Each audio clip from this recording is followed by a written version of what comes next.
भारतीय reserve bank अब bank जमा राशि को डिजिटल टोकन में बदलने की दिशा में एक महत्वपूर्ण कदम उठाने जा रहा है। इसे डिजिटल टोकनाइजेशन कहा जा रहा है और आरबीआई इसे पायलट स्तर पर शुरू करेगा।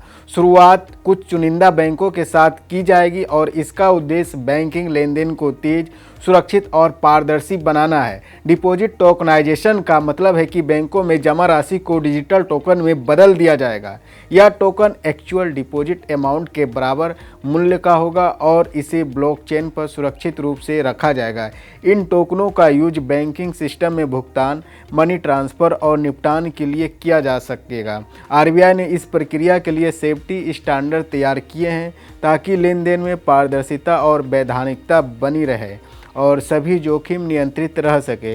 इस योजना का आधार पहले किए गए डिजिटल करेंसी और पायलट एक्सपीरियंस पर रखा गया है। 1 नवंबर 2022 को आरबीआई ने डिजिटल करेंसी का बल्क पायलट शुरू किया था, जिससे गवर्नमेंट सिक्योरिटीज़ के लेन देन को डिजिटल रूप दिया जा सके।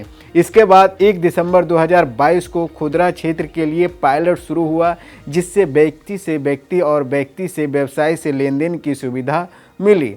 मार्च 2024 तक खुदरा डिजिटल मुद्रा का इस्तेमाल 6 करोड़ से बढ़कर 234 करोड़ तक पहुंच गया, जो डिजिटल मुद्रा के प्रति लोगों के भरोसे को दर्शाता है। डिपॉजिट टोकनाइजेशन के तहत किसी वास्तविक संपत्ति जैसे बैंक जमा, शेयर या बॉन्ड को डिजिटल टोकन के रूप में बदल दिया जाएगा और इसे ब्लॉकचेन पर सुरक्षित रखा जाएगा। इन टोकनों का उपयोग बैंकिंग सिस्टम में तेज और सस्ता लेन देन करने, मनी ट्रांसफ़र करने और निपटान के लिए किया जा सकेगा। इसका सीधा फायदा ग्राहकों को यह होगा कि लेन देन अधिक सुरक्षित होंगे, प्रक्रियाओं में पारदर्शिता बढ़ेगी और फर्जीवाड़े की संभावना कम होगी। भविष्य में यदि यह योजना सफल रहती है तो ग्राहक अपनी जमा, निवेश या सरकारी बॉन्ड को भी डिजिटल टोकन के रूप में रख पाएंगे। इस पायलट में RBI central bank digital currency ने होलसेल सेक्शन की तकनीक का इस्तेमाल करेगी। ये ब्लॉकचेन आधारित तकनीक है जिसका प्रयोग बैंकों और वित्तीय संस्थाओं के बीच बड़े लेन देन के निपटान के लिए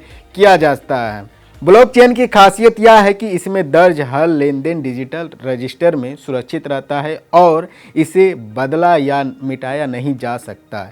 इससे डाटा पूरी तरह सुरक्षित रहेगा और किसी भी तरह की गड़बड़ी या डुप्लीकेट लेन देन की संभावना नहीं होगी। यह ध्यान रखना जरूरी है कि डिपॉजिट टोकनाइजेशन डिजिटल करेंसी जैसी नहीं है। सीबीडीसी एक करेंसी डिजिटल मुद्रा है जिसे आम लोगों भी उपयोग कर सकते हैं, जबकि डिपॉजिट टोकनाइजेशन का उद्देश्य बैंकिंग सिस्टम के भीतर जमा राशि को डिजिटल रूप में बदलता है।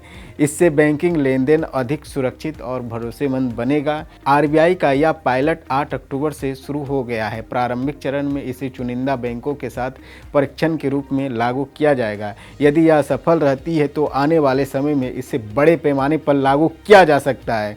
डिपॉजिट टोकनाइजेशन बैंकिंग लेनदेन को तेज, सुरक्षित और पारदर्शी बनाने के लिए अहम साबित हो सकता है और भविष्य में लोगों के लिए उनके जमा, निवेश और सरकारी बॉन्ड को डिजिटल रूप में रखने का विकल्प उपलब्ध कराएगा। इस पहल में बैंकिंग का अनुभव और अधिक भरोसेमंद, आसान और सुरक्षित बनेगा और डिजिटल दुनिया में वित्तीय लेनदेन की दिशा में यह एक बड़ा कदम साबित होगा।